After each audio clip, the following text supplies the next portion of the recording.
Hello, this is Joan of Art. I'm here at Rapha Valley. There's a great view of Mount Canlaon over there. It's better if you see it in person, so come on over. This is my first time to use a stippling brush. I've searched YouTube for stippling, how to use a stippling brush. Unfortunately, I only saw videos about makeup brushes, and they do it much the same way when you would paint on canvas. Normally we only have the rounds and the flat ones, so trying to paint using this brush, and mainly because I haven't brought any other brushes with me.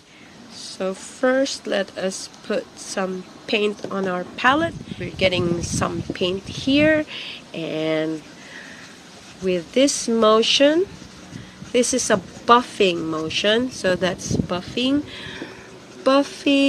to create cloud effects. Stippling is supposed to be this motion, create dot motion. Just pick up just the right amount of paint and we're ready to paint here. The thing about stippling is that you are forced to create soft edges and not hard edges, especially to create an illusion of distance. So we're using here color perspective, using cool colors for objects that are far. So that mountain over there, the blue mountain indicates depth, meaning it's quite far, and then as we go nearer it turns warmer, so we'll use a nice greenish blue color. Of course it's not the same color as you see it here in the video. It's not the same actually when you see it in person. Of course, as we paint, we exaggerate a little bit the colors for that drama. So we put green here to emphasize that this mountain is nearer. As you can see, green is a product of blue and yellow.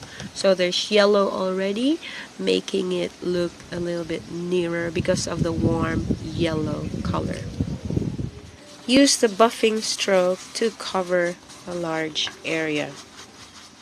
Accidents happen like that when a drop of greenish water went into my canvas. So what I do is just tissue it off to make this side of the mountain a little bit darker because the sun is setting on the right side, that's the western side.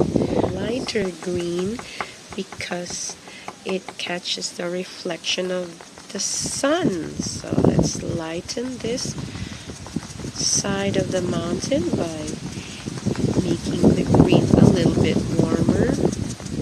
What's the difference between plein air painting and painting from photo references is that you really get to see the light as it touches your subject. And we have to do this very fast before the sun sets and we'll run out of light.